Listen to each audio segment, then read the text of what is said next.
nice awkward live start. Yeah, and then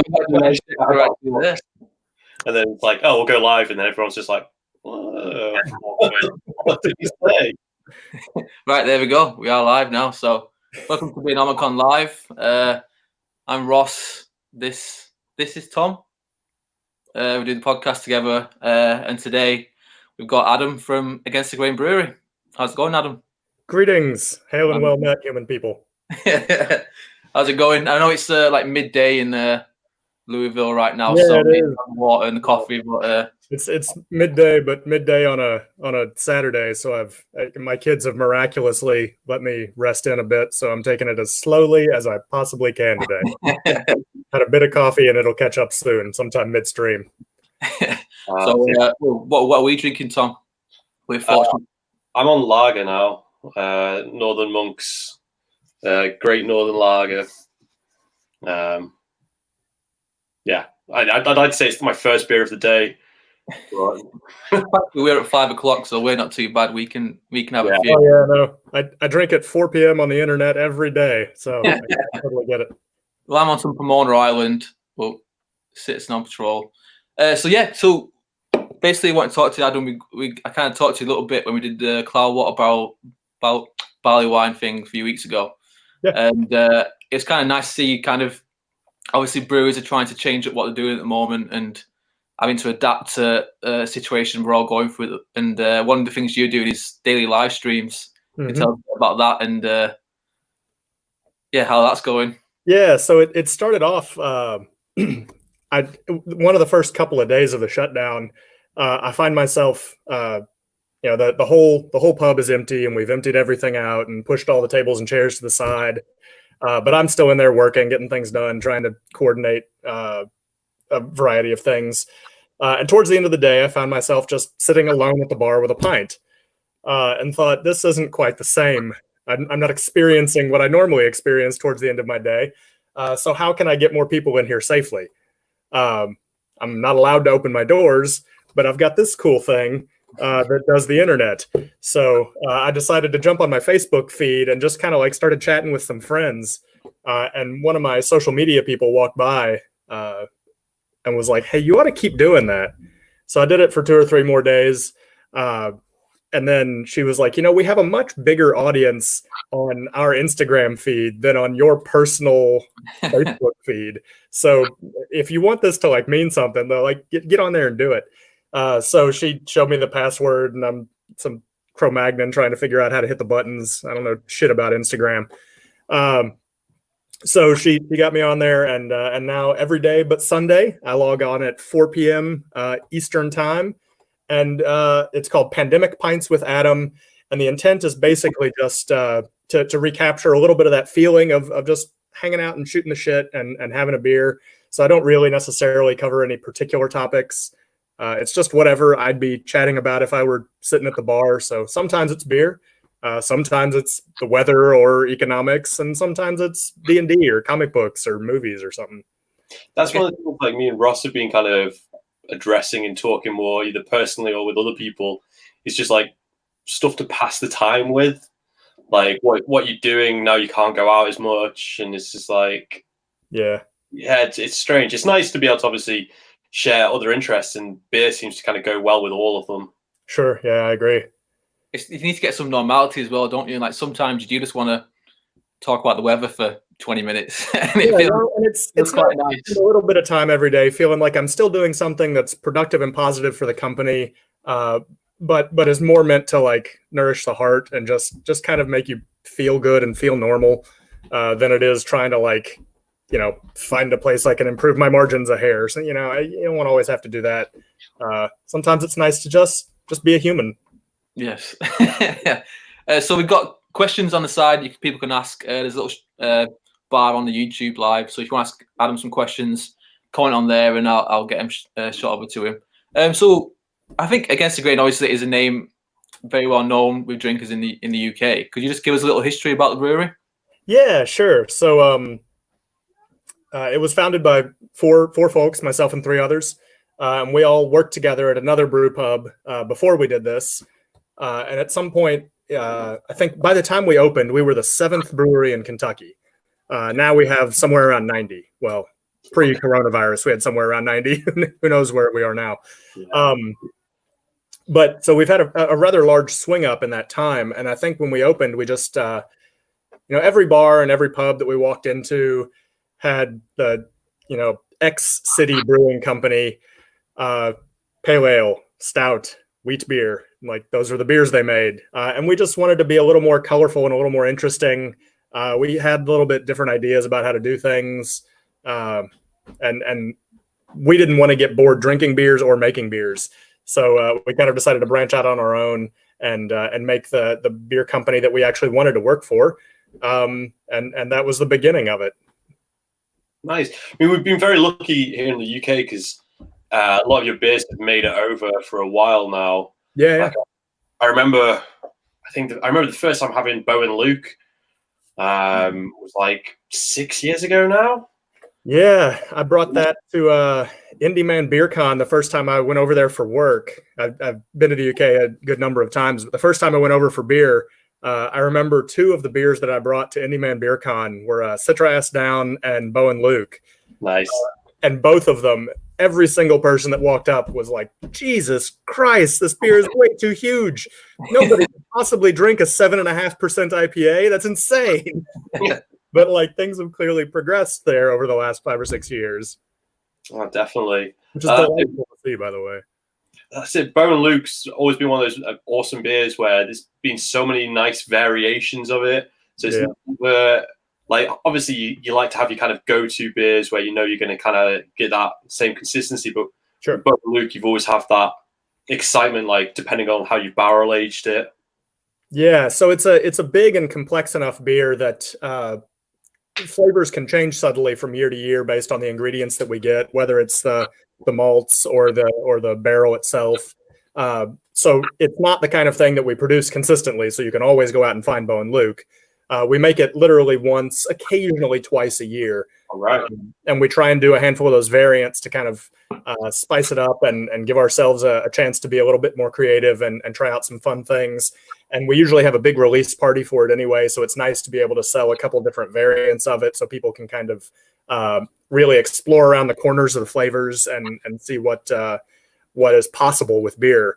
That beer started off as a collaboration between us and De Molen out of Holland. Yeah. And the first time he came over to the US to brew with us, we brewed a batch. We couldn't figure out exactly what to brew. We knew that they were famous for their big stouts, so we figured we ought to do something stout-ish. We generally did a lot of smoked beers, so we knew we wanted some kind of smoked element. And he obviously wanted to tie in something with Kentucky bourbon because that's what we're known for. So we developed a grain bill that was based a little bit on bourbon, so it has some corn and some rye in it, just like bourbon does. Obviously not quite at those ratios, but it's inspired by. Then added a pleasant amount of smoke, made it as big as we could on the system we had at the time, and obviously wanted to barrel age it. And we were trying to find ways to name it. And De Molen has that kind of repetitive nomenclature where everything is something and something. They do like the Foreign Flam and Helen Verdominus and all those things.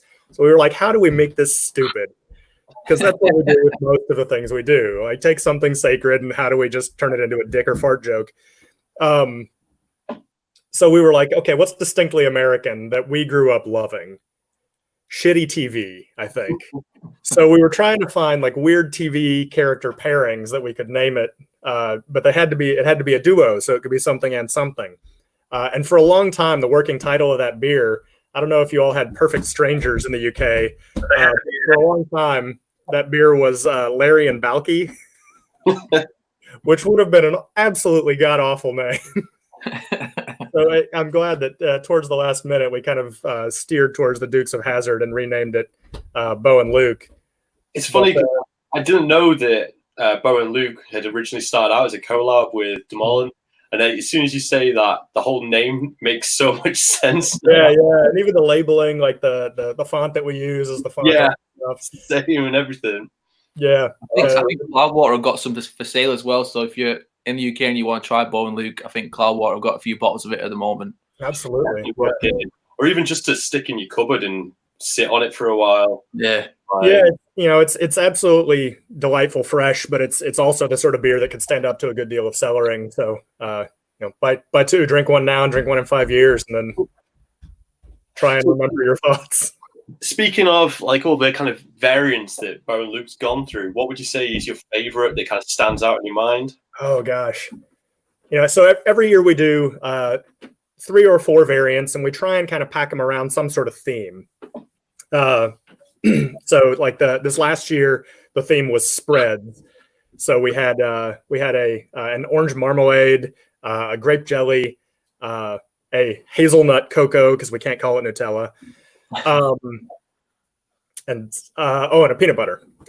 So it was all kind of sandwich spreads. And one of the years we did a bunch of different woods. We did like a white ash, a white oak, sassafras wood, something else. And then like the secret release was an Burana that year. But I think my favorite that still stands out in my mind is maybe from the first or second wave that we did. We did one with Lapsang Souchong Chinese tea. Nice. Yeah, that was...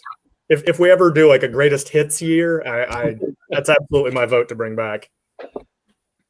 Oh no, that's anything with tea, I always really enjoy.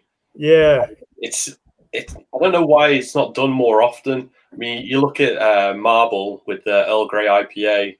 Well, that was Demolin, wasn't it, as well? That was a Demolin collab. No, it was Emelise. Was it? Oh. Yeah, Dutch brewery. So you were close. My bad. It's a small country. Don't worry, we're embarrassed for you, so it's fine. We'll take it. Yeah, I quite like tea beers as well. We've done a couple Earl Grey beers. I like the subtleties that green tea can bring to some beers. I drink a lot of tea on my own anyway. It's not actually very common for Americans to drink a ton of tea, but where would you get tea in America? Is it easy to come by? I have to order it online. I mean, there is literally one shop. Like Louisville's not a big city, but it's not a little town either. It's like the 16th largest city in the country or something. It's still quite large. And we've got literally like one small tea shop, and it's like a half-hour drive away. So I just order mine online. Fair. What's the Adam Watson tea of choice then? I've been drinking a lot of Black Pu'er right now. I do enjoy it, and it ostensibly has antiviral benefits, which I don't know I can vouch for, but it's still enjoyable to drink, so why not? Been drinking a lot of that. I do drink a lot of Lapsang Souchong. I like Japanese greens. Chinese greens are fine, but I like Japanese green teas. Obviously, like we drink a lot of tea with milk and sugar and everything. Mm-hmm. Are you a fan of kind of adding that, or are you more of a black tea fan? Because obviously a lot of these teas are nicer just being straight black. Yeah, do you like adjunct in your tea then? Is that what? I don't put sugar in much of anything. If I'm drinking an English tea, I'll put a little bit of milk in it, a little bit. Yeah. But most of the other teas I just drink on their own. Nice. More sophisticated than our terrible English palate. I just I don't think that's it at all. So you mentioned the I can't pronounce the name of the Brazilian wood. Burana. We talked about London Born a little bit on the Cloudwater stream for the Barley Wine. Could you tell us about that and the special wood that's been used? Yeah, sure. So the origins and tales of the lovely relationship between ATG and Burana Wood. So Jerry started establishing some cool friendships. I don't even remember how they began. Excuse me. I don't remember how they began, but it was friendships with some South American breweries, particularly in Brazil. And we invited one of them to come up and brew with us. And they brought like a big duffel bag full of just sticks. And they're like, "Oh, these are from the Amazon." Like, okay, cool. What are we going to do with them? Oh, we'll huck them in the beer. Okay, what are they? So we started discussing, and they said it was Burana, which is apparently as like ubiquitous as oak down there. They make everything out of it.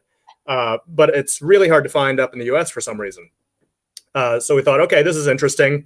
Let's kind of crack them apart and see what they smell like, and maybe toast a few of them and see what they smell like, and figure out how best to use this ingredient. And that very first beer we did, I think it was called $1 Brazilian. And we basically just hucked them in the fermenter to age on. which is probably not the best use of it, but the flavors were so interesting that we kind of asked them for more. And we got a few samples of it, and eventually we ended up finding a cooper down there who would build barrels out of Burana. So we had a few shipped up to us, and I think the first beer that we did a full barrel aging in was that London Balling, our English barley wine, and we were just amazed at the palette of flavors that this wood provides. We started off the barley wine as a fairly malt forward beer to begin with. And it certainly has hops, but they contribute more to bittering than to the actual hoppy flavors. And it really allows the Burana to show off. And everybody thinks that we put some kind of spice packet or something in this beer, but the wood itself honestly just brings vanilla and cocoa and allspice and coconut and cloves and cinnamon, all sorts of other things. And we were just stunned. Actually, the first few times we aged it, we had to we'd take about 20% of the batch and age it in barrels, and then blend it back in with the unaged 80%, just so that flavor wasn't so overpowering. And we've done Burana in it, or we've done London Balling in it, Bow and Luke in it. We did 70K, our Imperial barrel aged milk stout, and that one actually won gold at Great American Beer Festival.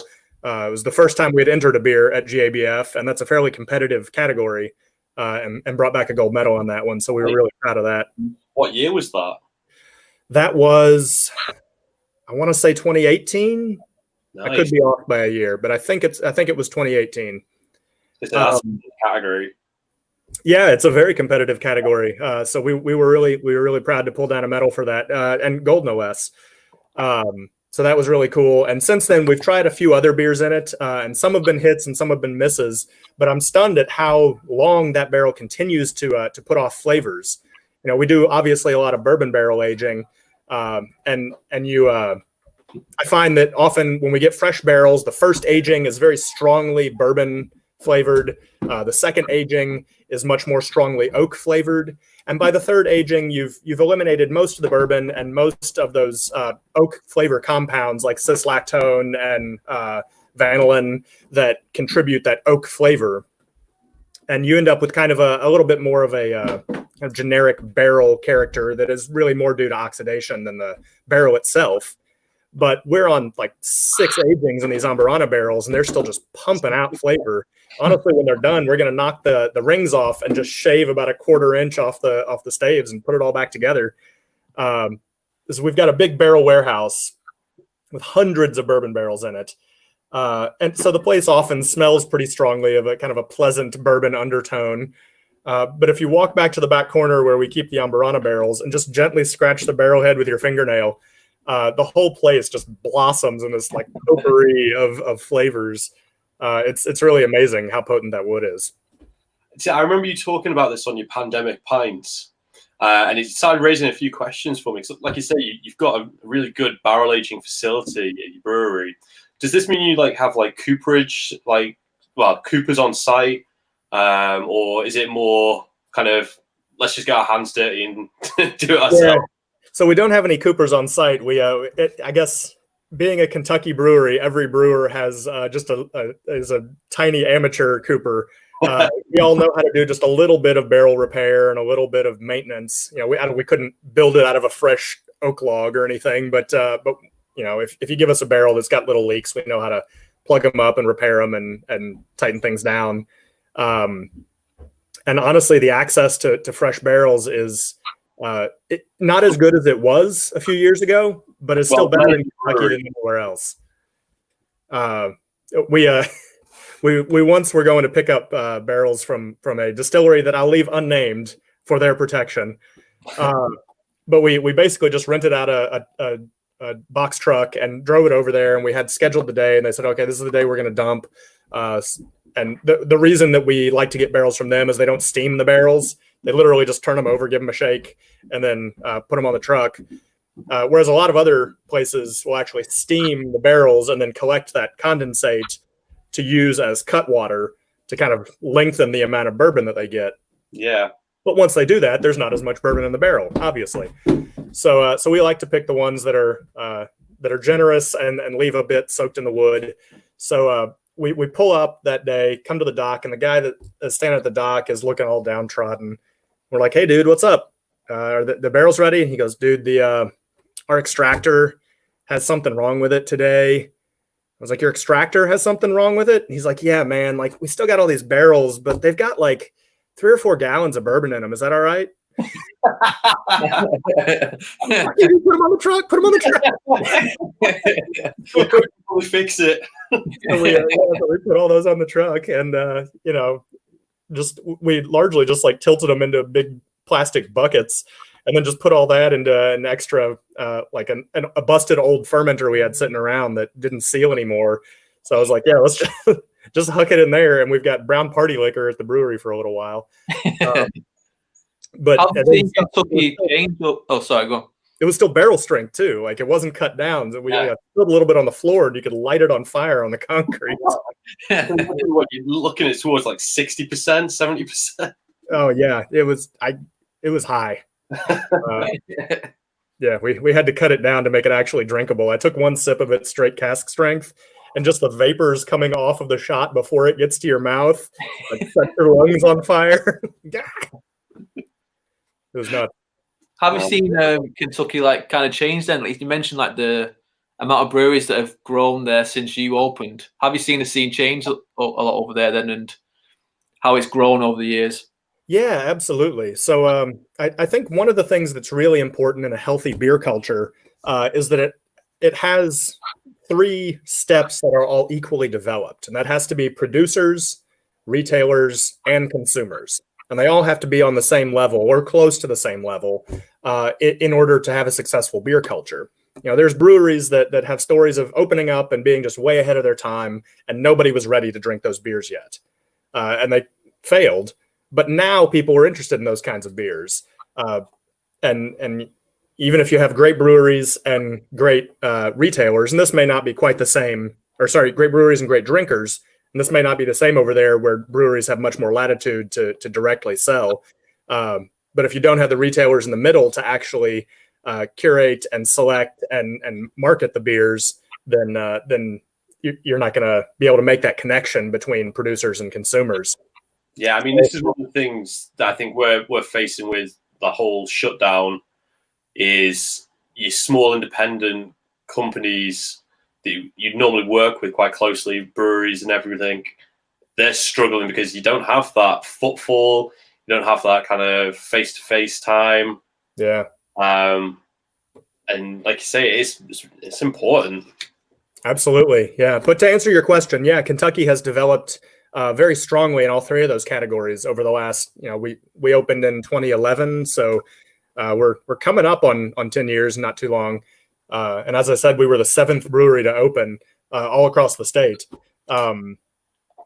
But things have come along nicely, and we've got a ton of great producers, people who really know what they're doing, a lot of good retailers, and of course the consumer base has really educated itself and started to figure out what it is it wants to drink.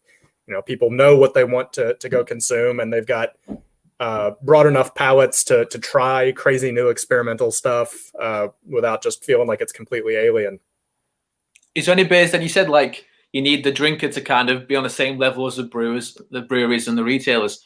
Is there any beers that you brought out at the start of your history that kind of just missed because people just weren't there yet?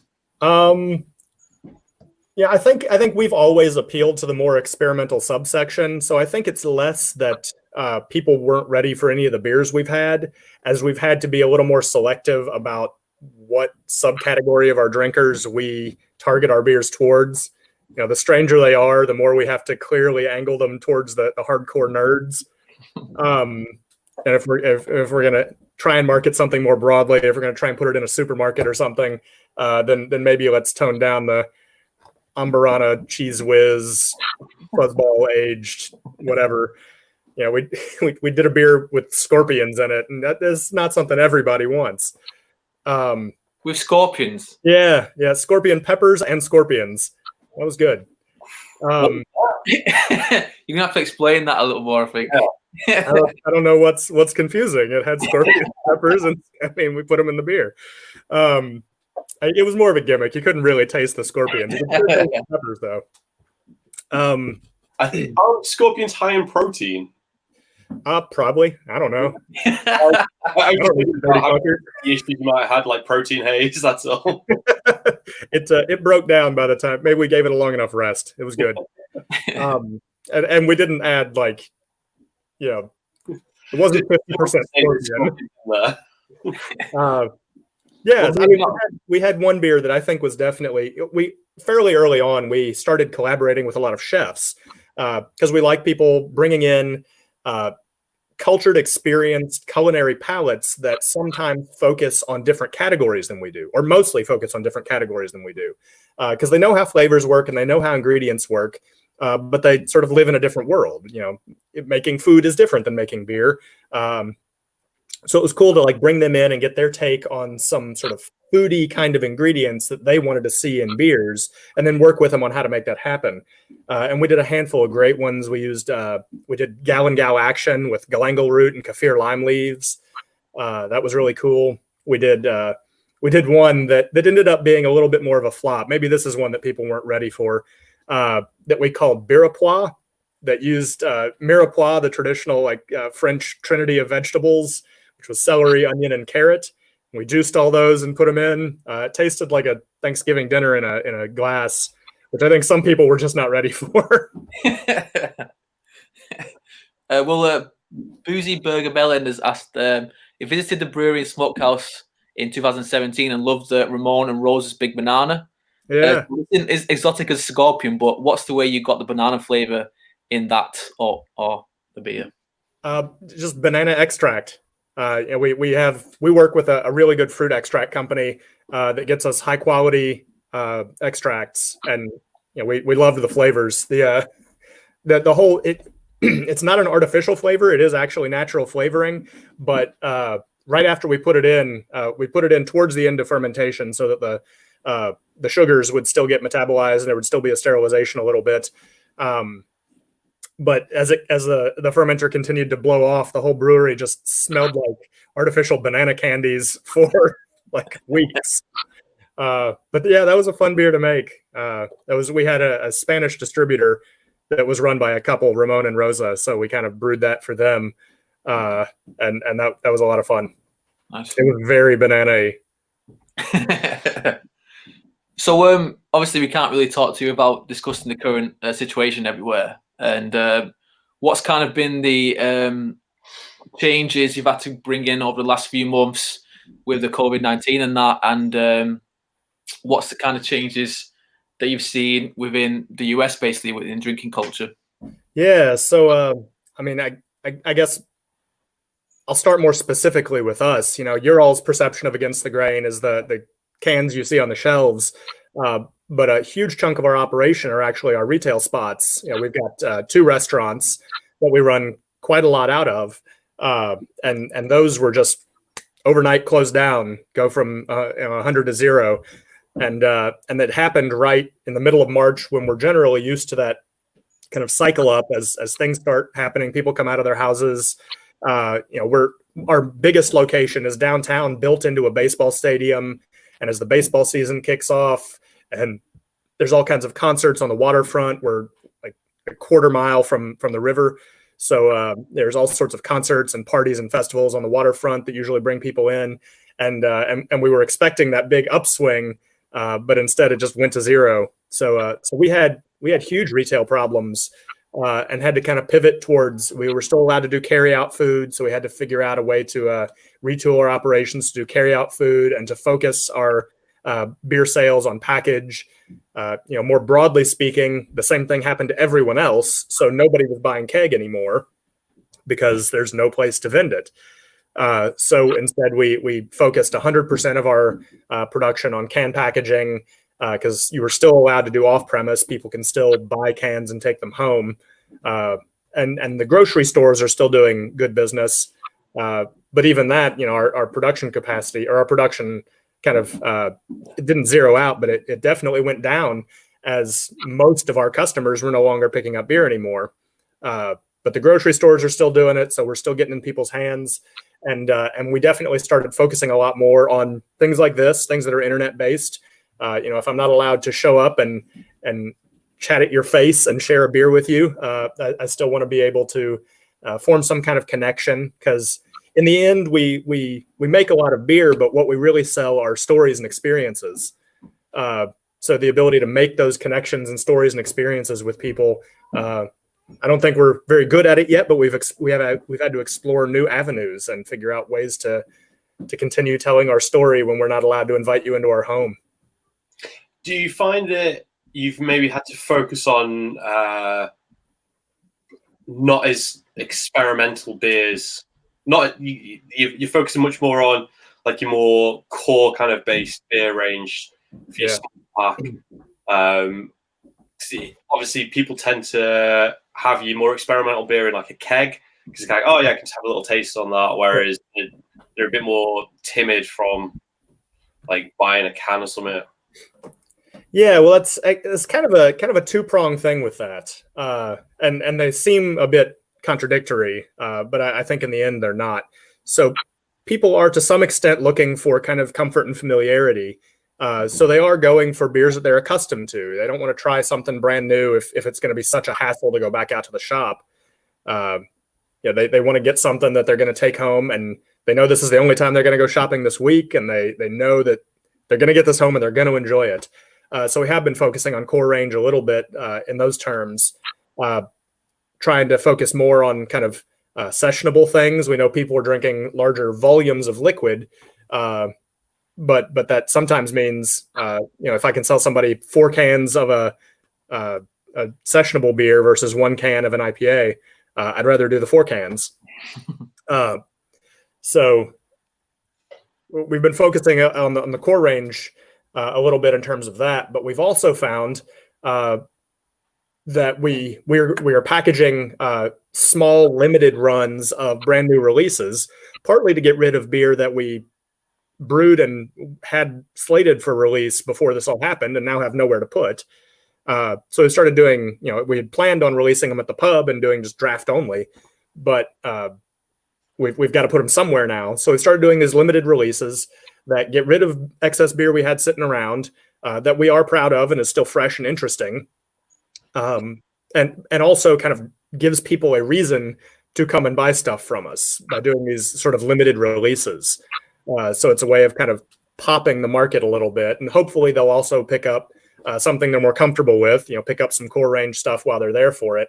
But doing these limited releases really kind of drives traffic during a time that traffic's hard to come by.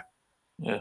You mentioned before we started the stream that things have changed a little bit over the past week or so. And you can So each governor has the ability to open or close the state as he sees fit within certain legal boundaries, obviously. But Kentucky's governor just announced, previously he had announced kind of a gradual reopening plan, and restaurants and breweries were nowhere listed on the first phase of the plan, which lasted all the way through May. And we were thinking, okay, if we're not listed anywhere there, and frankly, it doesn't look like we're a high priority for the beginning of June. So we were expecting, sometime maybe mid-June. And then last week, kind of out of the blue, he said, May 22nd, restaurants will be able to open, but they'll be limited to 33% capacity indoors. And indoors and outdoors, you still have to maintain at least 6 feet between parties. And there's a huge slew of other safety guidelines and regulations, like masks and gloves for employees and things like that. But it kind of caught us by surprise, and we weren't really prepared, because obviously we don't have the same number of staff on the payroll when we're doing nothing as we are when we're doing $10,000 days in a restaurant. We had sent about 90 employees home and told them, sorry, we don't have any work for you. And now we're trying to scramble to get them back real fast, and get them trained up on the appropriate guidelines and rules, and trying to figure out a way that we can be profitable, essentially only utilizing 33% of our floor space. Because our landlord still wants us to pay 100% rent, and we still have to pay 100% utilities and 100%, the TV subscription and the radio, and all those things don't get cut to a third. But our our revenue gets capped at a third, basically. So it's interesting trying to figure out how to make it work. Yeah, no, I'd heard reports that I think it was Australia looking at opening their pubs back up, but it's like a 10-person cap per venue. Yeah. So, I mean, you can only imagine what comes with that is like, oh, if you're just going to sit there just sipping one beer all night, opposed to the guy like clawing at the door, let me in. Yeah. Really prioritize who you let in. Yeah. Yeah, I don't know. I certainly have mixed feelings about it, you know. As from a business perspective, I absolutely want to do business and want to sell my beer and provide people good experiences and be able to give my employees jobs. But it's also this is a scary thing, and we've got to do it right because it's going to come back even worse if we don't do it right. So I am glad that Kentucky is kind of slow rolling it and trying to do things responsibly. But you never know until it's too late if you've done it the right way or not. I mean, no one's got the right answer, do they? It is a play it by the ear kind of situation, unfortunately. Sure. I mean, obviously, everything happening in the world, there's so many different kind of pockets of instances and how everyone's been affected by it. Like we've seen a lot of anti-stay-at-home protests in America. I mean, we've even had here in the UK, and it's just baffling. We just had some today, haven't we? Like I think it was in Hyde Park or something. We just had some today of like. it's crazy. I was just going to say, is this something that you guys have had to deal with, or is that, like I say, a small isolated margin? Well, I wouldn't call it small and isolated. But I also haven't had to personally deal with it. I don't know what the plan is if we suddenly have a squadron of masked individuals with assault rifles wander in and ask for a beer. I guess we sell them the beer as long as they don't bother anyone. Demanding to stay in and drink it. Yeah, well, we're only opening the outdoor. We're not doing any indoor because we figure it's going to be easier to provide safety that way, and we've got a rather large, spacious patio. But yeah, I don't know. I mean, mixed feelings about it. I don't know exactly what you need a rifle for in order to make your words heard, but I realize that I'm not the perspective of every American for sure. So yeah, I don't know. I don't want to get too political on it. But I was just curious whether it's something that's like across America. It's something like, oh yeah, you walk down the street and then you see like a protest there and a protest there. Or like small pocketed, and it's just weird because, like I say, it's coming over here. I think it's the power of the internet. It kind of has that way of homogenizing everyone. Yeah, I mean, protests have certainly been a little more ubiquitous over the last 3 years for reasons that people may be able to discern. But we have not had to deal with the fallout of any particular protests from a business perspective just yet. So all breweries are like kind of changing what they're doing at the moment. We've seen in the UK a lot more breweries like selling off their own back. A lot of web shops been set up, stuff like that. Is there anything you've kind of initiated over the last few months that that you didn't have before, but you're going to continue? You think within the business? Yeah. So there, we kind of two sides to that. One is the governor did grant a handful of sort of emergency provisions to manufacturers and restaurants. So we are able to sell directly to the customer in ways that we were not previously allowed to. There was previously a bit of gray area about whether we were allowed to directly deliver or not. The law is not exactly clear, and we're under the opinion we were, and some other folks are under the opinion that we weren't. But under the executive orders, it's absolutely clear that we can, and we think that it's kind of part of the direct delivery model is kind of more the way of the world now, and we're hoping that sort of gets clarified and left in place, because the ability to just take a 4-pack or a 6-pack and leave it on somebody's porch, it seems like a good thing for everyone. So hopefully that gets clarified. We have started doing to-go cocktails, which we cannot normally do, but we can under the emergency declaration. So we've just got little 1-liter plastic containers, and we premix a liter of cocktail and say, take it home, put it on ice, share it with friends. So we do like margaritas and Long Island iced teas and all sorts of other stuff. We did also pass a law that was kind of unrelated to coronavirus, but I think is going to have a big impact. And that's Kentucky just joined the relatively short list of states that allows shipping through a third-party carrier of beer.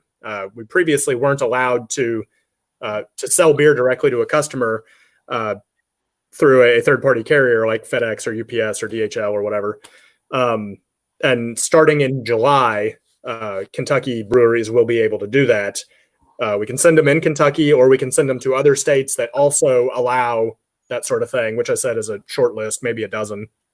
Yeah, I've seen a lot more American breweries able to do like just online sales. Mm-hmm. And it's not just like statewide for them. It's much more kind of state to state, which is great to see. Yeah. Previously, we weren't allowed to do it. You had to either come into our place and buy it, or go buy it at a retailer where it had also gone through a wholesaler somewhere. Yeah. So the price gets moved up because there's an additional middleman in there. And, you know, if somebody is interested enough to log onto your website and select your beer and order it, I think they ought to be able to buy it. It's really in nobody's best interest not to. So thankfully the legislature agreed, and they just passed this bill in January, February. Ah, nice. As we mentioned before, we were talking about like how supporting independent businesses and like people come together. Like our friend Reese at Don Zocco, he's set up a web shop where it's not just his beer that he'll sell. He'll also be selling like charcuterie and coffee from other small independents. Any way that Against the Grain are kind of working with other small independent like businesses in Louisville? Yeah, so we are looking at ways to do that. Obviously, it didn't make much sense to explore that before we were actually allowed to ship our beer. But now that we are, we're looking at putting together a web store that has, I'd love to do subscription packets where somebody can sign up for like a monthly, and you'll get, 2 4-packs of our beer and a pound of local coffee and some local beef jerky or whatever. Find other places that are willing to kick in on those. And for the shorter term, we are actually right now, because we're still trying to encourage people to carry out as much as they can. We're inviting people to come dine with us when that's legal. But with the waterfront so close, we figured we should put together like cool picnic baskets. So we're putting together like carry away picnic stuff where you can get, like a nice bottle of our beer and some local cheese and some local charcuterie or beef jerky and some fruits and vegetables, some pickles, and take all that stuff out to the waterfront and go sit on the river, appropriately distanced from people, and enjoy a local snack. Nice. It's nice to see, like I said, breweries and other businesses have to kind of adapt to it and just think of these ideas that they may not have thought about, last year or even a few months ago. Like. Yeah. And some of the ideas are just Band-Aids, and other ideas are actually great ideas that we ought to continue even after we're through the kind of acute portion of the crisis. Yeah.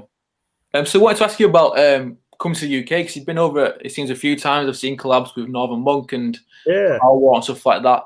Can you talk about like what the kind of benefits of traveling with a brewery and collaborations and that, and what your kind of memories from coming over to the UK over the past few years? Yeah, so we've always been the kind of brewery that tries to do quite a lot of collaborating, for a number of reasons. I mean, one is certainly just that it's fun. That the beer industry is full of a bunch of amazing, interesting, fun people, and we like to go play with friends, as it were. But at the same time, I feel like it's also, the craft portion of beer industry is still certainly a young thing.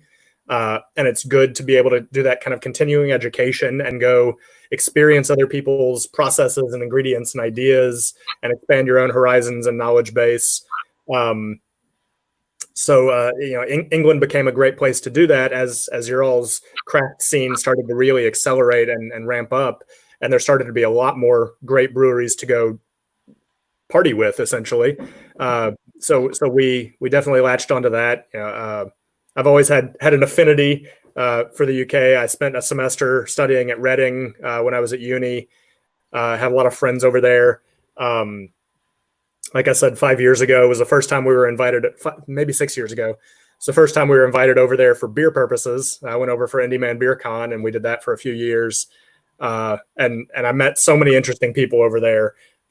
Brian from Northern Monk has been a great friend for a long time. When I did that first trip to Indy Man, I asked one of the organizers, "Hey, I'd love to do a collaboration some point when I'm over there. Is there anybody you recommend? I don't really know that many breweries in the area." And they were like, "Oh yeah, this weird little brewery just opened up in Leeds." And I think our first collaboration was like their 16th batch or something. It was pretty early on. So Brian and I were just kind of dicking around, kicking things around the brewery. And we developed a pretty fast friendship. When they were looking at starting the bigger facility, Brian actually came over to Louisville and stayed for about 3 weeks and worked with us on our bigger facility and kind of learned some of the differences between the small kit and the large kit. And became a fan of our local football club. So, of course, now I'm a fan of the Terriers because turnabout's fair play, I suppose. No, I was just looking through all the beers I've had from Against the Grain. And obviously the standout for me is always going to be the PB&J Brown Ale with Northern Monk. Yeah, that was a fun one. Like, man, I remember the first time I got a pint of that, I was just like, what is this? Like, this is insane. Yeah, we had a lot of discussions. I think the first concept of that was maybe when Brian and I were sitting having a beer on the patio of another brewery in Lexington, about an hour away from here, and we started talking about getting weird with stouts and porters and all sorts of bizarre things we could do. And of course, we came up with a ton of really horrific ideas, but one of them was, what's a really American food that we could try and jam into a beer somehow? And I was like, I grew up eating a lot of peanut butter and jelly sandwiches. And we started developing the idea, but I just sort of assumed that everybody knew what a peanut butter and jelly sandwich was, which turns out was maybe a little bit of an errant notion. So, we did a little research, and we had worked with peanut butter and a couple things before. So we sort of helped them figure out how best to get peanut butter flavor into a beer. It's de-oiled peanut butter powder, by the way. Well, this is my favorite story about it. It's that PB2. It's powdered peanut butter. Yeah, it's like a muscle thing. You don't get it in the grocery store for food purposes. You get it from it's like a diet, like swole ass. Yeah, the dudes that go pump iron eat that to boost their protein intake. It's unfortunately it wasn't until after the whole beer had been originally brewed did they realize people with like nut allergies. It is still peanut butter. Consequence with it.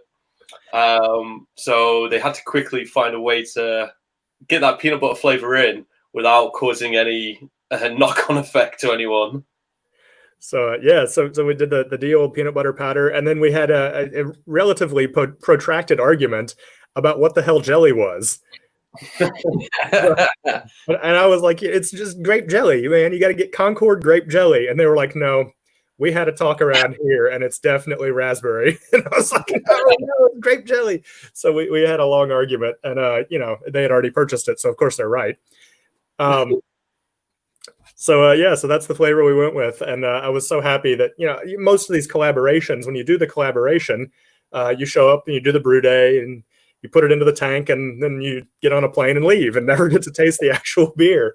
But I was thankful that there were still some cans around the next time I made it over. That's the incentive to keep coming back like once or twice a year to try out all the shit that I've made.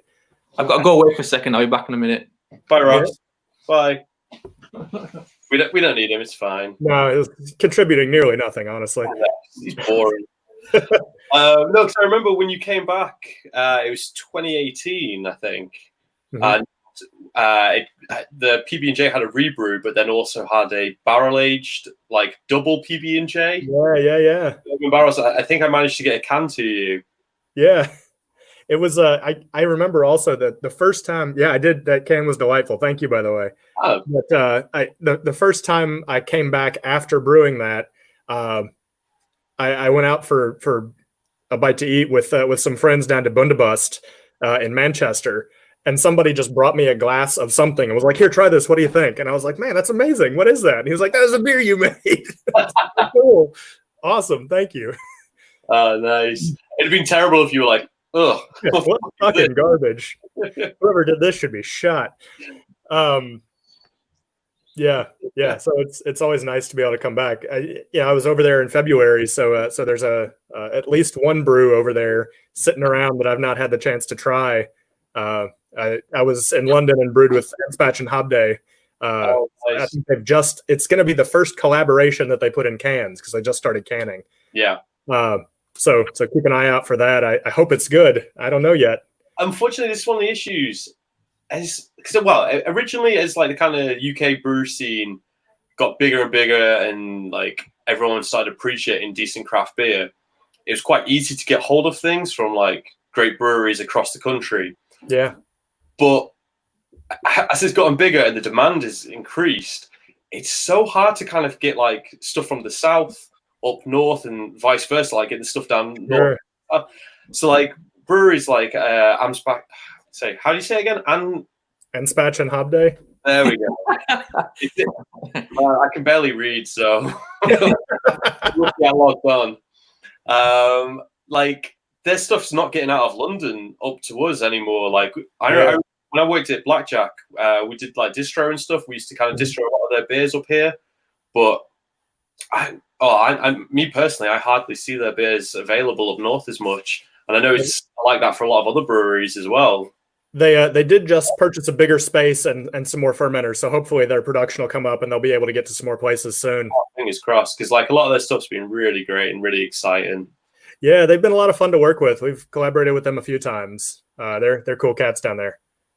Well, I was going to bring up like interesting and like going back to Against the Grain.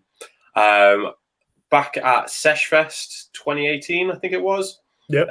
Anaconda Verde pale lager you brought over. Yeah. That was really interesting. It was. Would you like to talk about that a bit more? Sure. So there's a local place in town that does coffee-based energy drinks, and they call the drink Cobra Verde. And it's made with green coffee beans, hence the Verde.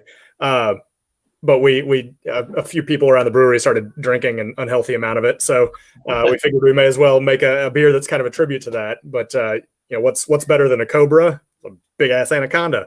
So we decided to make Anaconda Verde, and that we actually only made it that once, and it was delightful. But we haven't made it again. But yeah, it was a big hit at that festival, and I quite enjoyed it. It was kind of a delightful, palatable pale lager with I think it had ginger and green coffee. Yeah, I was trying to look at the notes, and unfortunately, there's no notes on the spices I could find here. Yeah, sometimes those beers that we only make once, we do a lot of beers once. Well, that was a sessionable festival. Session Magic Rock, shout out. But that one stood out for me because I was just like, this can just throw it back, and it had like a lot more flavors going on instead of just like kind of more single hop stuff. Yeah. That's a shame to hear it was only the once. Well, if everything we liked we had to keep brewing, we'd have a core list that's 150 beers long. Yeah. Could you tell us about the brown note then? Because that was kind of the first beer I remember seeing from Against the Grain. And sure, yeah. It still sticks out in my mind. Of course, we with a name like Against the Grain, our sort of central ethos has always been sort of do something a little different. And when we first opened, a lot of times that meant like make the weirdest, most extreme, bizarre beers that we can. But I was sitting around with Jerry, one of my partners, who is also our director of brewing operations, just sitting having a pint with him, and thought we started chatting about, we've become known for being so fucking weird. At this point, maybe the most against the grain thing we can do is get like the most boring beer style that we can think of, but just make like an absolutely world-endingly good version of it. So that was kind of our objective. We were like, okay, so nobody gets their knickers in a twist about a brown ale. So how can we, A, make one that's delicious, and B, make one that like really upsets people? So we just sat down and started hammering out a recipe and worked on it. And we hadn't come up with the name just yet, but we knew it because it's a brown ale and we're children, it had to be something poop related. So we worked with our label design guy, Robbie Davis. If you get any of our cans, his website is on the cans. You should go check him out. He's a cool dude. That works really good. Yeah. But we started talking to him about what we can get away with and what we can't. We have to get all of our labels approved through the federal government here. So there's certain rules that we have to stick to. But we were able to squeak this one under, although it did need a couple of changes. When we first submitted the first edition of it, part of the language on the label said, "Caution, will make you shit yourself." And they sent back a denial, and they were like, "No, you can't do that." And we said, "Why? Is this a bad word?" And they were like, "You just can't do it." Like, look, how about we'll make you poop yourself? And they were like, no, you just cannot do it. And we're like, look, can you cite a piece of statute or something? Like, what's the rule that says we can't do it? And they said, you aren't allowed to make medical claims. You really think somebody's going to buy this? Like, well, I'm awful plugged up. Maybe if I drink a brown ale, it'll make me shit myself. Like, and honestly, it's true if you drink enough of them. I think it's true for a lot of alcohol. Yeah. So, I mean, it's not specific to this, but it's still true of this. So, so that was kind of part of the story. And that's been a perennial favorite and least favorite around the internet. Some people absolutely love it and I think kind of get the juvenile sense of humor. People the world takes things too seriously sometimes. So it's nice to just be stupid every now and again, and nothing like a good pair of stained underoos to make people feel silly. We once went to a festival. You know what Randalls are? Like Randalizer, kind of a pool filter chamber that gets connected between the line and the tap. So it's normally stuffed with like dry hops, so you can put an additional little pop of flavor into a beer right as it's being poured into the glass. We went out to a festival once and stuffed that with fresh BVD underoos. So we were filtering it through underwear, and people got really upset. Look, they weren't used. We got them right out of the package and put them in there, but people got really mad that we would serve their beer through pants. I can't understand why. I cannot understand why. The internet just likes to get upset about stuff. All right. So yeah, that's some people stock it and buy it just because of the artwork. Some people won't stock it and buy it because of the artwork. I'm glad the world's a mixed bag of people. Well, we've got a question. El Beardo has asked, is there any beers that you're looking forward to making soon? Like kind of after all this kind of become normal again? Yeah. There's a ton of beers that I'm looking forward to making. And I have no idea if any of them will get outside the pub, but ideas kind of spin up. We are working on potentially, it's a complex licensing procedure, but we're working on perhaps being able to produce limited amounts of mead, sake, and wine at one facility. So if we can start doing that, then that allows us to kind of experiment and do a lot of weird things. I would love to do Kentucky is also known for its ginseng, oddly enough. We apparently have great ginseng here in Kentucky. So I want to do like a honey green tea ginseng mead. I think that'd be cool. Started talking the other day about again, speaking of tea beers, a like pu'er cardamom, what was it? Pu'er cardamom and cinnamon porter or stout would be kind of nice. Maybe a bit of chocolate or coffee in there too. We'll see.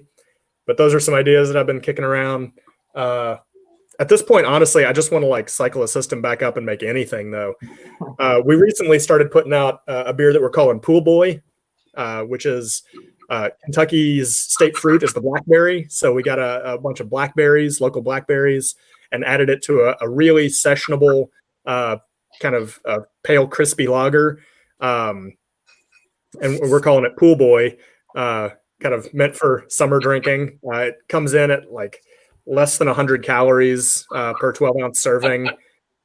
It's like we're calling it seltzer style beer to like bring back some of those seltzer people and be like, look, y'all can drink real beer. So it's meant to kind of counteract that a little bit and kind of poke fun at the seltzer humans.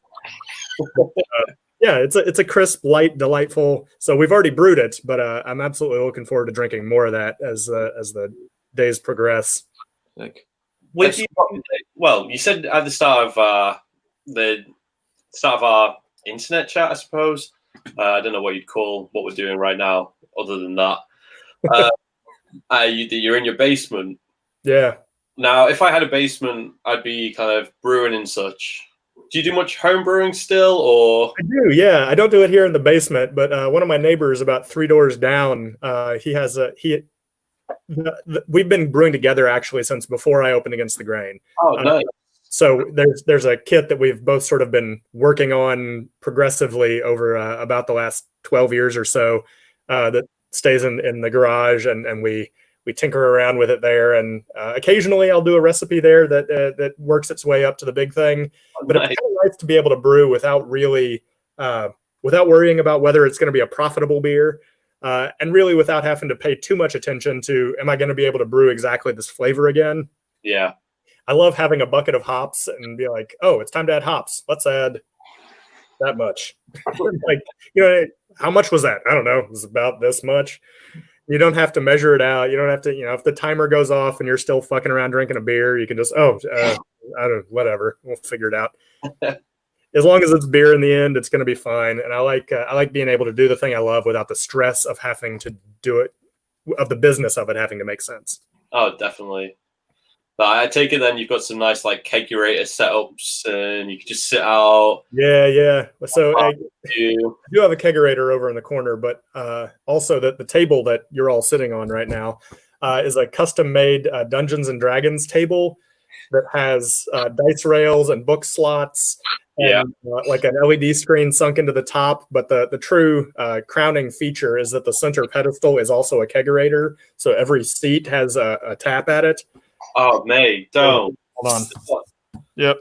Oh, don't. That's insane. So when we're in the middle of raiding a dungeon, nobody actually has to get up to get a beer.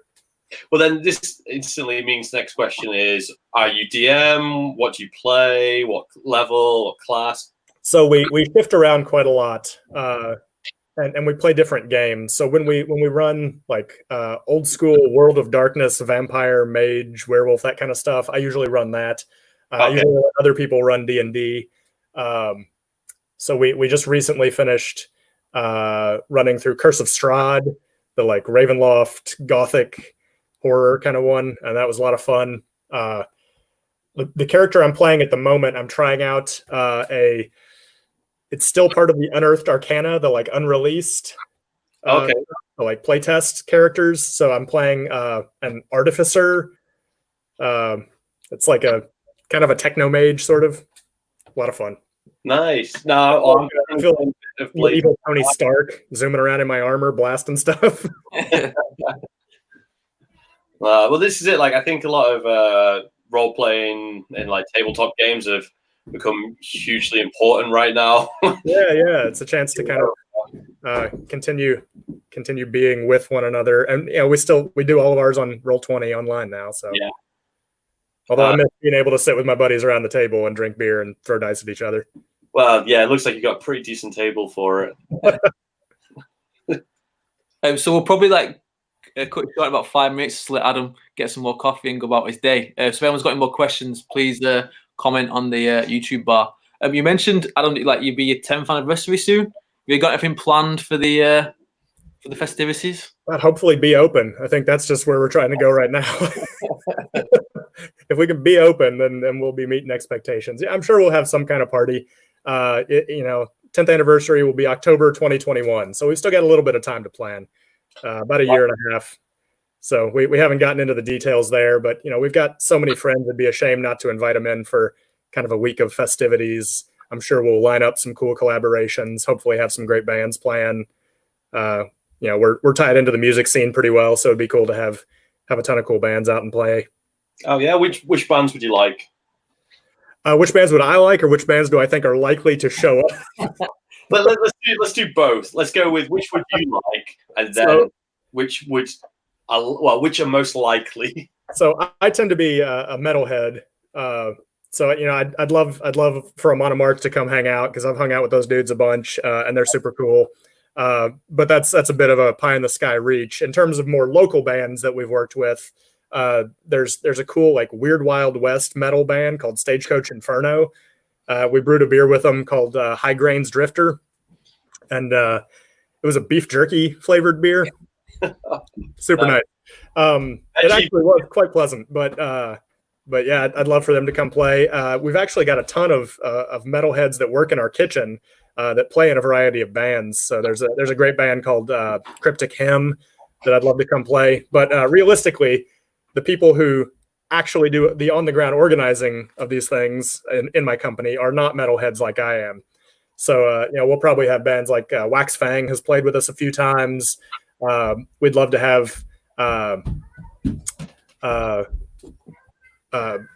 White Reaper played on our patio. Who else am I thinking?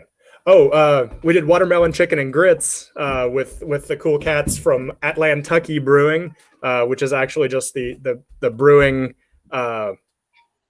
arm of our friends at mentally blanking now. They're an RB group out of Kentucky. I've totally brain farted. Well, I'm just thinking about a watermelon and chicken grits. Yeah. Is that right? Yeah, it was their first album, Nappy Roots. Sorry, Okay. Nappy Roots. Their first album was Watermelon Chicken and Grits.